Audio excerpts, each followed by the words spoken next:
नमस्ते दोस्तों, मैं हूं ब्रजेश और स्वागत है कहानियों की दुनिया में आप सभी का। आज मैं आपके सामने भाग्य से जुड़ी हुई एक बहुत शानदार कहानी लेकर प्रस्तुत हुआ हूं। बड़ी ही इंटरेस्टिंग कहानी है, भाग्य अपना अपना। शुरू करते हैं कहानी। बहुत वर्ष पहले जापान के एक गांव में दो किसान पड़ोसी थे। वे दोनों ही गरीब थे और छोटी छोटी झोंपड़ियों में आसपास रहते थे, पर दोनों में एक बड़ा अंतर था। एक किसान जिसका खेत काफी बड़ा था, पर वह आलसी और ईर्ष्यालु प्रकृति का होने के कारण गरीब था। दूसरे किसान का खेत बहुत ही छोटा था, पर वह बहुत मेहनती, ईमानदार और प्रसन्न रहने वाला व्यक्ति था। इसलिए गरीब होते हुए भी वह बड़ा सुखी था। एक बार जब नया साल आने में केवल एक ही दिन रह गया था, तो दोनों पड़ोसी अचानक मिल गए। दोनों ने एक दूसरे को नए साल के लिए शुभकामनाएं देते हुए कहा कि नए साल के अगले दिन आप कोई ऐसा सुंदर सपना देखें जो आगे जाकर आपके जीवन को सुखी बना दे। ऐसा कहकर दोनों अपने अपने घरों के रास्ते पर जाने के लिए तैयार हुए और बोले, नए साल के तीसरे दिन यहीं मिलकर अपने अपने सपनों के बारे में बातें करेंगे। ऐसा कहकर दोनों चले गए। नया साल आया और दोनों पड़ोसियों ने अपने अपने तरीके से उसे मनाया।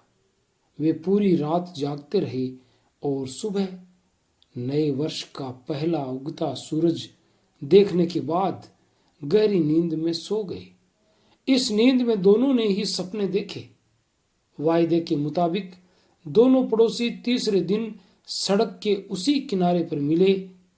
छोटे खेत वाले पड़ोसी ने बड़े खेत वाले पड़ोसी से पूछा, क्या आपने कोई सपना देखा? हाँ, मैंने एक सपना देखा। और तुमने भी कोई सपना देखा क्या? उसने छोटे खेत वाले पड़ोसी से पूछा।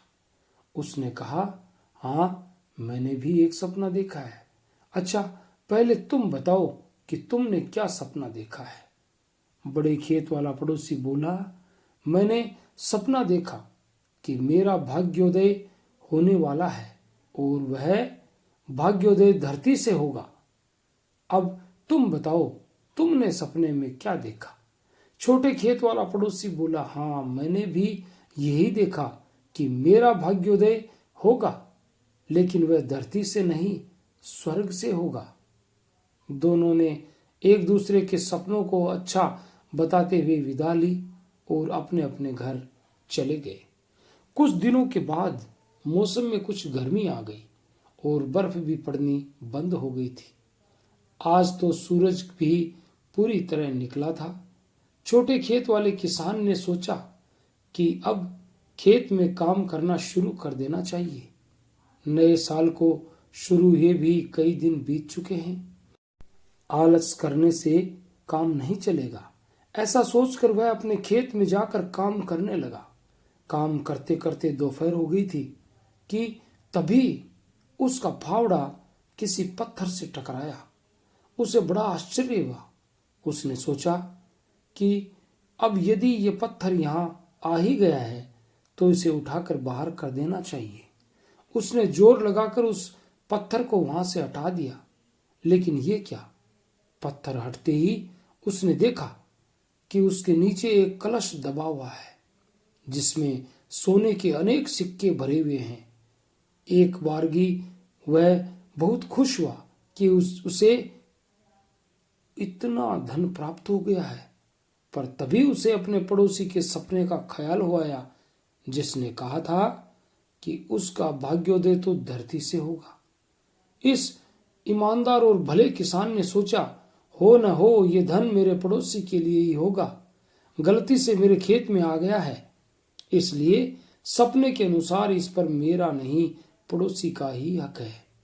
ऐसा सोचकर वह अपने पड़ोसी के घर गया और उसे बताया, भाई, बधाई हो, तुम्हारा भाग्योदय मेरी धरती पर हो गया है। तुम्हारे सपने के अनुसार ही वहां धरती के अंदर एक बड़ा कलश निकला है जिसमें सोने के सिक्के भरे हुए हैं। जब भी समय मिले अपने भाग्य को मेरे खेत से ले आना। ऐसा कहकर वह अपने घर आ गया तथा अपनी पत्नी को सारी बात बता दी। पत्नी ये सुनकर बहुत प्रसन्न हुई कि उसके पति ने अपने पड़ोसी को जाकर ईमानदारी से सारी बात बता दी है। वे बड़े निश्चिंत होकर बातें करते रहे कि चलो अब उसके पड़ोसी की गरीबी तो दूर हो जाएगी। उनके मन में तनिक भी ईर्ष्या न थी। वे अपने पड़ोसी की समृद्धि से खुश ही थे। उसकी पत्नी बोली, देखो अब ठंड बढ़ गई है, तुम यहाँ चूल्हे के पास आकर बैठ जाओ। यहाँ थोड़ी गर्माहट है, यहीं बैठकर खाना भी खा लेना। उसे अपनी पत्नी की ये बात बड़ी अच्छी लगी और वह चूल्हे के पास आकर बैठ गया। तब पत्नी ने उसे एक कटोरे में चावल और दूसरे में थोड़ा सा सूप दे दिया। उसे खाना देकर पत्नी ने भी अपना खाना ले लिया और दोनों प्रेम से बातें करते हुए खाना खाने लगे। दूसरी ओर उसका पड़ोसी जल्दी जल्दी खेत की ओर भागा कि कहीं कोई उसके कलश में से सोने के सिक्के ही चुरा कर न ले जाए। पहला शक तो उसे अपने पड़ोसी पर ही था, क्योंकि उसी ने तो सबसे पहले कलश देखा था। यदि वह उसमें से कुछ सिक्के ले जाएगा तो वह उसका क्या कर सकता है। इसलिए वह अपना खाना छोड़कर कलश लेने चला गया। खेत में जाकर उसने एक बड़े पत्थर के पास जब नीचे झांका तो उसे बड़ा कलश चमकता हुआ दिखाई दिया। उसने उसे बड़े उत्साह से भरकर निकाल लिया और अपने घर ले आया। उसकी पत्नी उस कलश को देखकर बहुत प्रसन्न हुई और दोनों ने मिलकर उस कलश का ढक्कन उठा लिया। पर यह क्या, दोनों बुरी तरह डरकर चिल्लाने लगे और जल्दी ही ढक्कन बंद कर दिया। उसे अपने पड़ोसी पर बहुत गुस्सा आया। उसने सोचा कि उसके पड़ोसी ने उसके साथ घटिया मजाक किया है। सांपों से भरे कलश को सोने के सिक्कों से भरा कलश बताकर उसने उसका मखौल उड़ाया है। गुस्से से भरकर उसने सोचा कि वह अभी अपने पड़ोसी के घर जाकर इस मजाक का बदला लेगा। ऐसा सोचकर उसने अपने घर से एक सीढ़ी निकाली और कलश साथ लेकर वह पड़ोसी के घर जा पहुंचा। उसने पड़ोसी के घर की छत के साथ अपनी सीढ़ी लगा दी और धुएं की चिमनी से नीचे झांक कर देखा। वहां दोनों पति पत्नी भोजन कर रहे थे। उसने सोचा इन्हें मजा चखाने का यही सबसे अच्छा अवसर है। जब इनके खाने में ये सांप जाकर गिरेंगे तब उन्हें अपने करनी का फल मिल जाएगा। ऐसा सोचकर उसने सांपों से भरा हुआ कलश चिमनी से नीचे उलट दिया। पर यह क्या, उसकी आंखें आश्चर्य से फैल गई। नीचे लगातार सोने के सिक्के गिर रहे थे। वहां सांपों का नामो निशान भी नहीं था। इस अचानक सिक्कों की बारिश से दोनों पति पत्नी भी हतप्रभ रह गए। उस किसान ने ऊपर हाथ उठाकर प्रभु को धन्यवाद देते हुए कहा, देखा भगवान, मैंने तुमसे कहा था ना कि मैंने सपने में देखा है कि मेरा भाग्योदय ऊपर से यानी स्वर्ग से होगा। देखो सुंदर सोने के सिक्कों की बरसात हो रही है। हे तोशिगामी भगवान, तुम्हारी कृपा अपरंपार है। आपने हम दोनों के सपनों को पूरा कर दिया। मेरे पड़ोसी का भाग्योदय धरती से हो गया और मेरा भाग्योदय आपकी कृपा से स्वर्ग से हो गया है। ऐसी ही कृपा सब पर बनाए रखना। ऐसा कहकर वह किसान भूमि पर झुककर भगवान की प्रार्थना करने लगा। ये सब सुनकर और देखकर सीढ़ियों पर खड़े होकर नीचे झांकते पड़ोसी को समझ में आ गया कि उसके पड़ोसी ने उससे झूठ नहीं कहा था।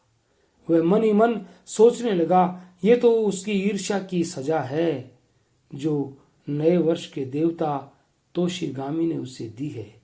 ऐसा सोचकर वह पड़ोसी अपनी सीढ़ी उठाकर पछताता हुआ चुपचाप अपने घर लौट गया। तो ये थी कहानी जापान की लोक कथाओं से ली गई, भाग्य अपना अपना। कैसी लगी आपको? अगर अच्छी लगी हो तो हमारे चैनल को लाइक, शेयर, कमेंट और सब्सक्राइब अवश्य कर दें और मिलेंगे कल किसी नई कहानी के साथ। तब तक के लिए all the best. Thanks for watching.